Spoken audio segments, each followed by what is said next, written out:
திமுக தலைவர் கலைஞரை பற்றி சட்டமன்றத்தில் அதிமுகவினர் பேசிய அவதூறு பேச்சுக்களை அவை குறிப்பில் பதிவு செய்ததை கண்டித்தும், திமுக உறுப்பினர் சிவசங்கர் இடைநீக்கம் செய்யப்பட்டதை கண்டித்தும் ஆளுநர் உரை மீதான விவாதத்தை திமுக புறக்கணிப்பதாக திமுக பொருளாளர் மு.க. ஸ்டாலின் தெரிவித்துள்ளார்.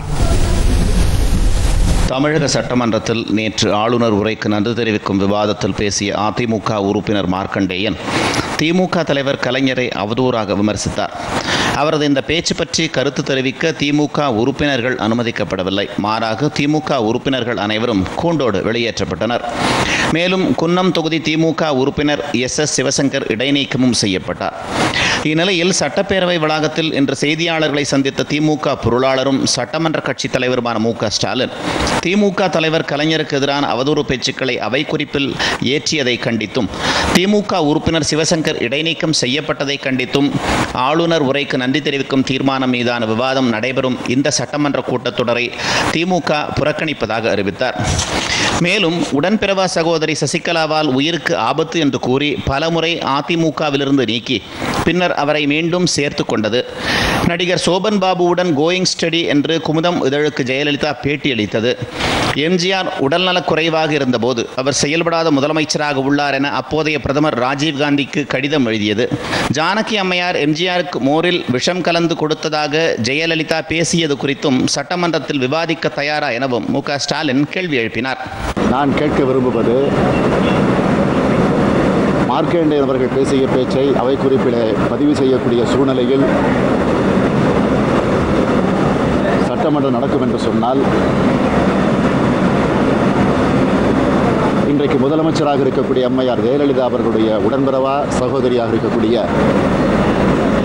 சசிகலா அவர்களையும் அவருடைய குடும்பத்தார்களையும் பலமுறை கட்சியை விட்டு நீக்கி அவர்களுக்கும் அரசியலுக்கும் சம்பந்தமில்லை, என் உயிருக்கே ஆபத்து விளைவிக்கக்கூடிய சூழ்நிலையில் அவர்களுடைய செயல்பாடுகள் இருக்கிறது என்று முதலமைச்சராக இருக்கக்கூடிய ஜெயலலிதா அவர்களே பட்டவர்த்தனமாக பகிரங்கமாக அறிவிப்பை வெளியிட்டிருக்கிறார்கள். இப்பொழுது மீண்டும் சசிகலா அவர்களை சேர்த்து கொண்டிருக்கிறார்கள். எனவே இது பற்றி அவைகளை பேசுவதற்கு சபாநாயகர் அனுமதி தருவாரா? அதேபோல் முதலமைச்சர் அம்மையார் ஜெயலலிதா அவர்கள் பல ஆண்டுகளுக்கு முன்பு குமுதம் பத்திரிகையில் ஒரு பேட்டி தருகிற போது, நடிகர் சோபன் பாபுவோடு 7 ஆண்டு காலம் கோயிங் ஸ்டடி நடத்தி இருக்கிறேன் என்று அவரே பட்டவர்த்தனமாக பேட்டி தந்திருக்கிறார். இது குறித்து சட்டமன்றத்தில் விவாதிப்பதற்கு அல்லது அதை நாங்கள் பதிவு செய்வதற்கு சபாநாயகர் அனுமதி தருவாரா? அதேபோல் முதலமைச்சராக இருந்த மதிப்பிற்குரிய எம்ஜிஆர் அவர்கள் செயல்பட முடியாத முதலமைச்சராக இருக்கிறார் என்று அன்றைக்கு பிரதமராக இருந்த திரு ராஜீவ்காந்தி அவர்களுக்கு அம்மையார் ஜெயலலிதா அவர்கள் கடிதம் எழுதி, அது மக்கள் குரல் பத்திரிகையிலே பெரிய அளவிலே இந்த செய்தி ஆதாரங்களோடு வெளியிடப்பட்டிருக்கிறது. இது குறித்து சட்டமன்றத்தில் நாங்கள் விவாதிக்க அல்லது பதிவு செய்ய சபாநாயகர் எங்களுக்கு அனுமதி தருவாரா? இதைவிட கொடுமை இன்னொன்று, எம்ஜிஆர் அவர்கள் மறைந்த நேரத்தில் அம்மையார் ஜானகி அம்மையார் அவர்கள் மோரிலே விஷத்தை கலந்து எம்ஜிஆர் அவர்களுக்கு கொடுத்திருக்கிறார் என்று ஜெயலலிதா அவர்களே ஒரு பொதுக்கூட்டத்தில் தியாகராய நகர் மணகல் பார்க் பகுதியில் நடைபெற்ற பொதுக்கூட்டத்தில் பேசி அது பத்திரிகைகளில் வெளிவந்திருக்கிறது.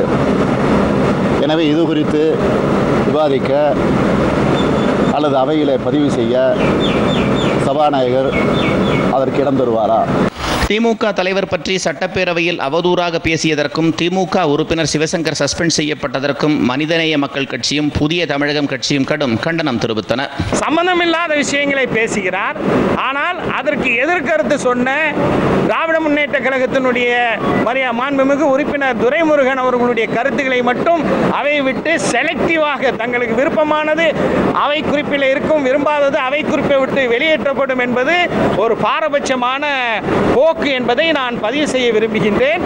இந்த பின்னணியில் சிவசங்கரனுடைய நிகழ்வு நடைபெற்றிருக்கின்றது. இப்படிப்பட்ட ஒரு போக்கை மனிதநேய மக்கள் கட்சி வன்மையாக கண்டிக்கின்றது. இந்த அவையை பொறுத்தளவு இந்த அவைக்கு சம்பந்தப்படாத விஷயங்களை பேசுவதற்கு மட்டும்தான் அனுமதி இருக்குது. மக்கள் சம்பந்தப்படாத பிரச்சனைகளை பற்றி பேசுவதற்கு மட்டும்தான் அனுமதி இருக்கிறது. தமிழ்நாட்டில் பற்றியிருக்கும் பிரச்சனைகளை சம்பந்தப்படாத பிரச்சனைகளை பற்றி தான் பேசுவதற்கு அனுமதி இருக்கிறது. புகழ்பாடுவதற்கு மட்டும்தான் அனுமதி உண்டு. எனவே வேறு யார் எதை பற்றி மக்களுடைய பிரச்சனைகள் எழுப்பினாலும் அவர்கள் ஒன்று வெளிநடப்பு செய்து கொள்ள வேண்டும், இல்லை என்றால் வெளியேற்றப்படுவார்கள் அல்லது சஸ்பெண்ட் செய்யப்படுவார்கள். இதுதான் தமிழ்நாட்டு அரசியல் சட்டமன்றத்தில் நடக்கக்கூடிய சம்பவங்கள். இதனிடையே இன்று ஆளுநர் உரைக்கு நன்றி தெரிவிக்கும் தீர்மானத்தின் மீது பேசுகையில் புதிய தமிழகம் கட்சியின் தலைவர் டாக்டர் கிருஷ்ணசாமியும் மனிதநேய மக்கள் கட்சியின் சட்டமன்ற கட்சித் தலைவர் ஜவாஹீருல்லாவும் பேசிய பல கருத்துக்கள் அவை குறிப்பிலிருந்து நீக்கப்பட்டன. இதை கண்டித்து புதிய தமிழகம் கட்சியும் மனிதநேய மக்கள் கட்சியும் சட்டப்பேரவையிலிருந்து வெளிநடப்பு செய்தன.